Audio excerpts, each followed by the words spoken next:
كلي ودكورنتا أي سميين كلها جورتدو وحويا شرعي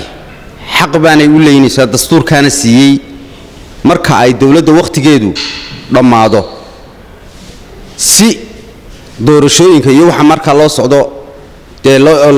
وقت جدا ووقت اللي قدره مركع حق بيقول لي مركو مدحوينها مدة اللي أكردي أي مدرماتش أنت سنة دورتين وكرديان كلها جورتدو دستور كاسينه. وحلا يدكوا هنا ما يقبل وحلا يدكوا هنا يقول يهان أصحاب المعارض كي مضوش يدكوا هنا سا ناشر يدلوا كل سنة مدة إذا كانوا هرول يدكوا كردي أنا ده معك بشوار أن وحن كل شيء يا هرتا نين معارضة أو دون يكون سجن وكفرستو أنا أنا صورة جلين إنه كفرستو سيدي ورجيني ده وح شرعية أو دستور كان واجب كيالي إنه يراها وحران ومكردين كران ده وح لقى سجي وين إنه يراهدو وياه يسقوا معارضة ده وحدوني ماشي نكنا فردين وفرستو هل كي ودوني إنه فرستنا وشنتي سنوك حسابتم يبقى صورته بودي ما كان واحد بيده هو واجب. إذا كمية بورت هو هاي معارض الدولة الأسعار. معارض كوانين صوص صعدة. دولة نمدو صوص صعدة. أنا قلنا وحنا نهاي شهر كي الدولة ده. مركاترته. دوشة كي لالني ضدك يشعب كي الدولة ده بقى. شهر كي دوشة كي لالني قار كي دوشة نهاي مقرنة صار. مركز سيدا صارنا أنا نقول. تي joogtaba ee markaa timaada mucaaradkana de gaarkiisa loo ilaalinaya dawladana gaarkeeda loo ilaalinaya si aanay nooga dumin muhiimadu waa in dawladda la ilaaliyo dawladda iyo shacabkaba iyo mucaaradkaba kii xaq darro ku socday mucaarad ama dawladda xaq darro ku socdanaynaanu wax u sheegnaa de waa sax waxaan fahmay xildhibaan ka soo jeeda deegaanka gobolka Saaxil talaashooyin badan iyo cabashooyin badan oo gobolka ka taagan hadday noqoto dhinaca saamayn qaybsiga xukuumadda hadday noqoto in booq lagu hayo xarumihii dowladda iyo xukuumadda ka dhexeeyey sida warshadii loo yaqaan kuwa lagu wareejiyey shirkado shacaba imankana la leeyahay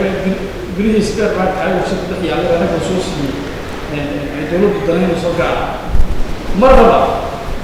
qolihiina gobolka ugu jiraan golaha bulshada kama hadashaan dadka gobolka Saaxil mas'uuliyadda waa haysan arrintaas maxaa ku sugay markaad eegto gobolka Saaxil waqtigii hore sidoo ahaan jiray maanta sidoo yahay aniga markaan rayi ahaan eego waxa baan ku leeyahay maanta uu fiican yahay gobolka Saaxil oo waad ogtahay sida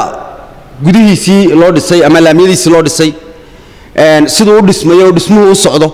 waad ogtahay halkan aad leedahay leerka waxa lagu wareejiyay shicib day waxa bal leeyahay imka 0.5 waxa lagu wareejiyaa dadku waxa jaban bay ka helaan hadduu 0.5 noqday 0.3 ay shicibku helaan oo dawladda cid u dhaanta ay hesho uu helo dee waa okay waxaan leeyahay gobolkan wax laaliyo wuxuu u baahan yahay inta kiisaankiisi iyo wax walba oo haysta horumar wanaagsan uu gaaray wuxuu u baahan yahay inuu jirto horta gobol ilaahay baa horta wax dhameystira marka hore allah khaliqun baa hadday gobolkan tahay hadday gobollo tahayba dee dhameystira waad ogtahay ninka tijaarka abaan wixiisu xitaa dhameystirnayn iska daa wax kale ee maalqabeenka ayaa haddana wuxuu ka maqan yihiin marka anigu oran maayo gobolka Saaxil dee wixiisii uu wada haystaa goboladu la mid yahay way miyay wanaagsan tahay ma kala qof badan tahay oo xildhibaan gobolka ka soo jeeda in warshadii kalluunka barbaran shicib la siiyo tii kale leerka shicib la siiyo dekadii loo soo ayo la leeyahay shirkada laga keenay arrinta waxa kale la gobolka loo sharci jidka oo jirtay baarlamaanka ota waad ogtihiin dalkani dee madaxweyne doorto 5 sano doortay 5 sano ayuu madaxweyne doortay codkii shacabku ku yimi fara badan boqolkiiba 80 buu helay shacabka doortay dalkana hantidiisa qaran kulli madaxweynaha ma garanaysaa dee waajibkiisu saaran yahay marka madaxweynuhu wixii uu bixiyena dee uu bixiyay laakiin aniga rayi ahaan ila ma aha dekada in la bixinayo shicib la siinayo waayo boqolkiiba 80 waa meesha kaliya ee dakhligu ka soo galo Somaliland haddii dekada cid la siiyo ma shaqayn doonto waxaa leedahay markaa waanu ka soo horjeednaa xildhibaanadii gobolka ka soo jeeday in dekada la wareejiyo horta wixii ma aragnaa waxaa la yidhi indha waxay arkaan bay ilka gooyaan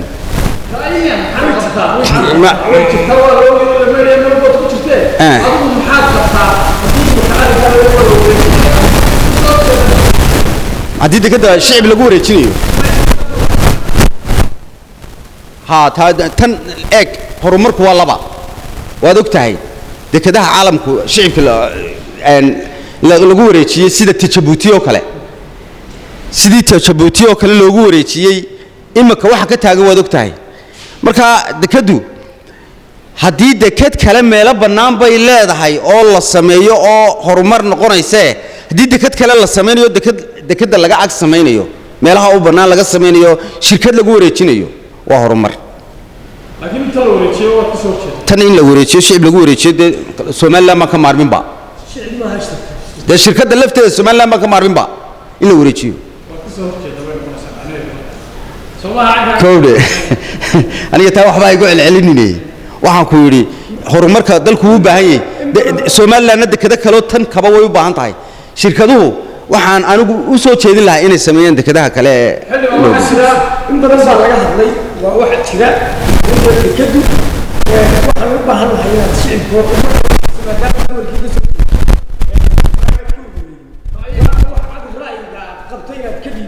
maamulka gobolka ka hadla wasiirada ka hadla madaxweynaha ka hadla in dekedan la doonayo in lagu wareejiyo shirkad taa waxaan jecelahay inaad gobol ahaan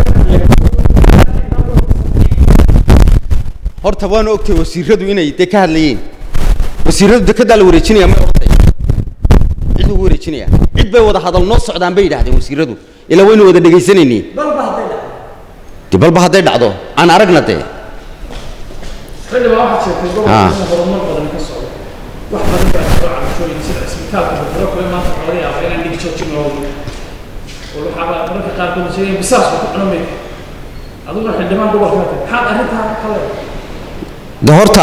horta waxaan jirin la sheega maaha isbitaalka dawaan tagay anigu waan arkay meel bisada dad ku cunayaana maaha gowde waa meel dhisan wax sidii hore ahaan jirtay imika way ka wanaagsan tahay haddii niyad xumo lagu sii abrno dadku dad ismar bay noqdaane waxaan ku leeyahay way wanaagsan tahay oo ma xumay makee ilaahay halka inuu sii kordhiyo shahwareer siyaasadeed dadka ka taagan asxaabtii iyo dawladda dadka kala taageeraya dadka gobolkaaga ku dhaqan ee aad mas'uuliyadda u hayso maxaad ugu baaqaysaa inay xageer raacaan horta dee dadku waxay xaq u leeyihiin qofku xorriyad baa la siiyey inuu ciddu doono taageero oo uu dee cidda uu ku kalsooyo taageero waxaan u soo jeedin lahaa dadweynaha gobolka saaxil inkastuu qofku isagu uu xaq u leeyahay cidduu raacayo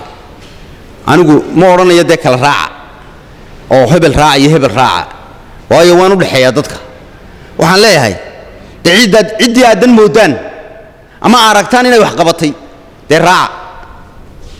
waxaa jira musharaxiin ka soo jeeda deegaanka gobolka saaxil oo wada oo tartamaya madaxtinimada dalka oo tartamaya labadaa musharax taageersanta adigoo xildhibaan de kulley anigu inaan cid taageero maaha oon gaar u taageero waayo meed gobol ka soo jeeda mayda inaan cid taageero anigu maaha waxaad ku fadhidaa xildhibaan gobolka saaxil ka soo jeeda haye gobol baa matashaa aan matalo dee gobolka haddaan matalo waxaan ku yidhi labada nin ee gobolkan ka soo jeeda sharaxani dee gobolka ciddii ka raacdunbaa ka raacaysa anigu rayi ahaan cid ma raaca dee nin guurtiya baan ahayoo waxaan raacayaa oo aan taageersanahay Somaliland